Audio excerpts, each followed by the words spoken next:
One of the coolest things about the Sundance Film Festival is that you get to dip into worlds and lives and experiences that you never knew existed before. And that is what this next film definitely does, introduces us to. It's called Midnight Family. We have director Luke Lorentzen here. Welcome. Thanks for having me. Yeah, and so it's actually not hard to describe, but the situation that made the Chioji family have to do what they do is pretty extreme. Tell us a little bit about that. Yeah, the film is about a family in Mexico City that run a for-profit ambulance. They participate in this kind of underground industry of mom and pop ambulances that take care of a city that's very underserviced by the government. And throughout the film, you see this family juggling this complicated dilemma of trying to survive themselves while also needing to treat people properly. So the film's kind of a series of ethical dilemmas that get more and more complicated. And the whole thing is kind of an ethical dilemma because you like the family and they seem so nice and gracious, but what they're doing, seriously, could put people in danger.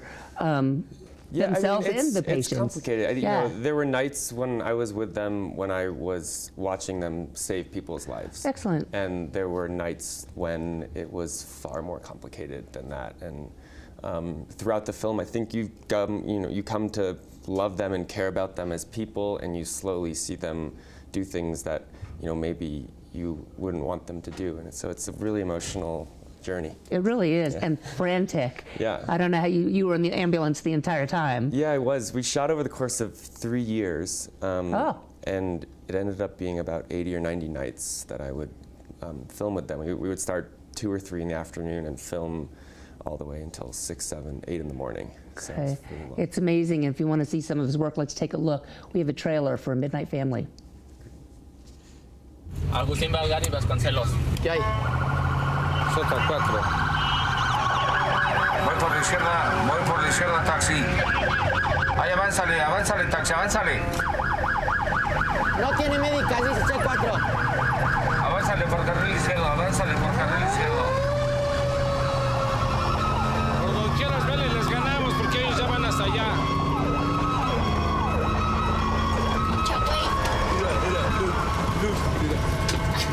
Ahí avánzale con toda precaución, cárgate a la derecha. Not your typical ambulance scene, especially in the back. How did you find this family?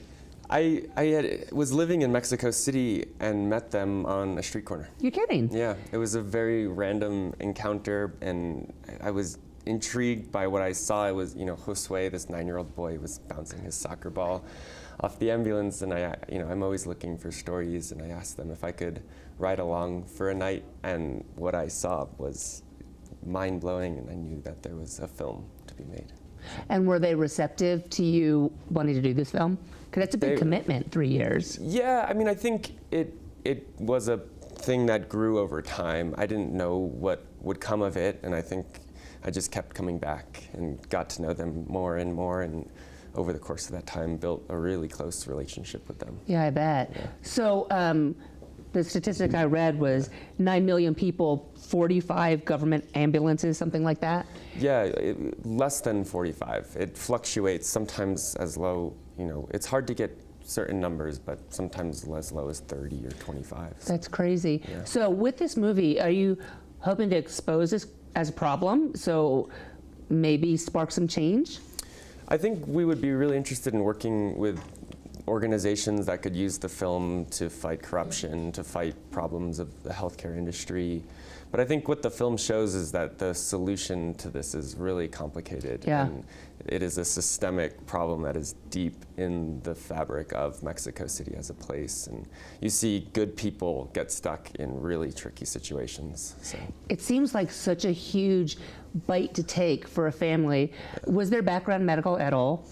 The father of the family worked for the Red Cross. He was actually a bouncer at a nightclub for some time and got to know ambulance drivers through the Red Cross that would come help people at the nightclub. And got his training through the Red Cross, but the sons have been trained by him. Okay, so there's some medical training, but not a ton. Yeah, it's a family business. Yeah, yeah. Yeah. Do you think that all the other private ambulances like the Chioji's, the same things going on inside?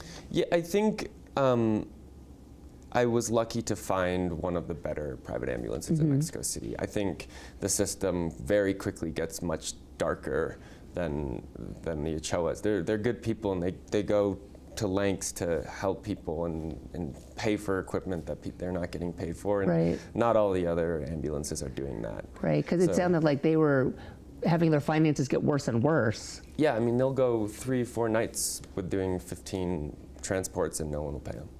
That's incredible. There's just this expectation that you don't need to pay, and it's surprising. And the idea of making money off of seriously injured people is ethically complicated, but it's the kind of business that they've found as a family, and so it's complicated. And they'll keep with it. Yeah, it's been a little bit more difficult for them this last year or so. The government has really started to crack down more than it has in the past, and they've started to do more hospital-to-hospital transports, which is a slightly easier Yeah, business. I bet. Yeah. So the movie premiered last night, It did. but you can see it today Yep. at 3:30 at Redstone. Yep. Thank you, Luke, so much for telling this story that I don't think very many people know, Yeah. and telling it so vibrantly. Yeah, thank you. Yeah. Appreciate it. Thanks for coming. Much more In the Can straight ahead. Don't go away.